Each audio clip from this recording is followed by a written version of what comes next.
Kita lanjutkan perbincangan pemirsa, masih bersama dengan Deputi Perencanaan SKK Migas, Jave Suwardin. Pak Jave, tadi kalau Pak Jave sudah menjelaskan ya clear sekali mengenai perencanaan untuk meningkatkan produksi migas nasional. Nah, dengan adanya paradigma baru mengenai eksplorasi dan juga produksi migas, ini bagaimana peluang kompetisi Indonesia di level global, terutama di industri migas ini akan seperti apa, Pak Jave?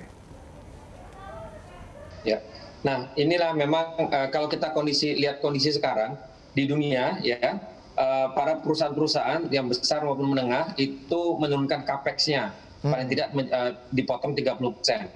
Kemudian perusahaan-perusahaan kelas dunia sekarang sudah banyak berubah dari energy company menjadi dari oil gas company menjadi energy company ya. Yang menarik adalah seperti perusahaan seperti BP International misalnya, BP yang di pusatnya itu akan mengurangi produksi 1 juta barrel, sedangkan kita ingin mencapai 1 juta barrel. Jadi memang ini cukup menarik fenomenanya. Nah itulah fleksibilitas itulah yang dibutuhkan Indonesia agar Indonesia bisa menjadi lebih kompetitif dibandingkan negara lain. Dan yang menarik buat Indonesia lagi adalah demand di Indonesia itu akan tetap lebih tinggi daripada yang bisa kita produksikan di 2030. Jadi berapapun yang diproduksikan, selama kilangnya bisa refinery-nya, kemudian itu bisa digunakan. Jadi supply dan demand-nya masih sangat baik. Tinggal sekarang fleksibilitas apa yang bisa kita berikan agar Indonesia bisa menjadi lebih kompetitif dibandingkan di negara lain. Oke, jadi kalau misalnya dengan transformasi tadi, kemudian juga dengan melihat fenomena di global bahwa Indonesia memiliki planning yang cukup menarik, ketika orang mengurangi justru Indonesia menargetkan lebih begitu ya Pak Jave. Tapi bagaimana dengan situasi di dalam negeri atau di nasional sendiri? Apakah sebetulnya pola-pola birokrasi ini sudah betul-betul bisa dipastikan bahwa tidak akan mempersulit adanya rencana peningkatan eksplorasi dan juga produksi ini?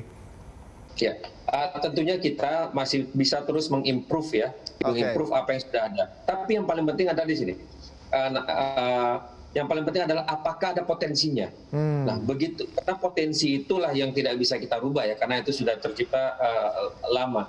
Tapi begitu kita tahu ada potensi, yang lainnya itu sebenarnya bisa kita solve ya.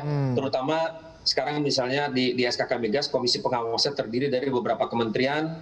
Di situ Kementerian Keuangan, Kementerian KLHK, Kementerian SDM, Bapak Kapolri, dan Kepala BKPM di situ. Nah, jadi berbagai stakeholders sebenarnya sudah terlibat dan ingin sama-sama memajukan industri migas.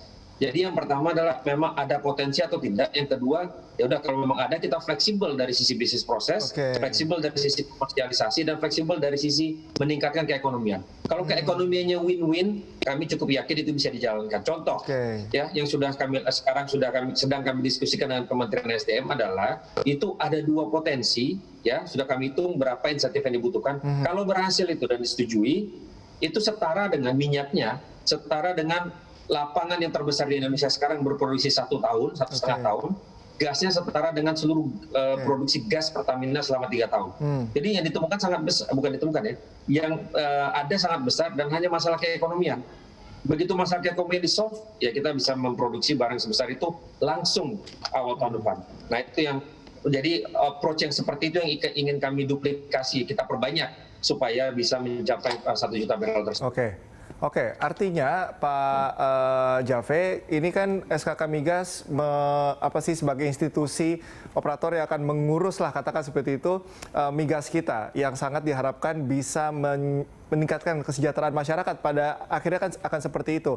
Nah, bagaimana kedepannya SKK Migas membangun sinergitas antar institusi, kemudian juga harapan ke pemerintah ini apa? Apakah harus ada political will yang cukup signifikan atau seperti apa supaya kita sama-sama bahu-membahu percaya kepada SKK Migas bisa membawa migas kita ini menjadi betul-betul ketahanan energi yang sangat baik untuk nasional? Ya, mungkin yang pertama adalah tentunya SKK Migas tidak bisa sendirian dalam memanage oil and gas. Tapi kebetulan SKK Migas yang dalam sehari-harinya berurusan dengan migas dan juga SKK Migas yang kebetulan mempunyai data yang sangat lengkap karena berurusan secara sehari-hari, kami mempunyai posisi yang unik di mana kami bisa mengintervensi atau melakukan sesuatu secara langsung dan bisa melihat apa problem yang ada dan bagaimana kita solve.